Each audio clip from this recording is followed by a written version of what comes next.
মহাজন, আমার বেতনটা বাড়ায় দেন। এই বেতনে আমার সংসার চলতেছে না। তোমার বেতন কি আমি কম দিই নাকি?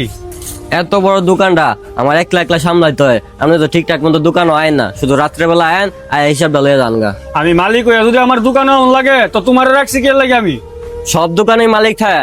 আমাদের পাশের দোকান দেখেন যেমন ভাইটা, যেমন ভাই সবসময় দোকানের মধ্যে বসে থাকে।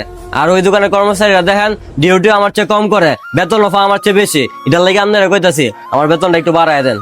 ওই জামান ভাইয়ের দোকান দেখাই লইব নাকি? জামান ভাইয়ের দোকানে আমাদের বেচা কিনি হয় বেশি, আমার দোকানে আমাদের বেচা কিনি হয় নাকি বেশি? আমি কি তোরা ভাই 3 টাকা দিব নাকি? এখন বেতন টেতন বাড়াইতে পারবো না। ভালো করে কাজ কর, আমার কাজ আছে, আমি গেলাম।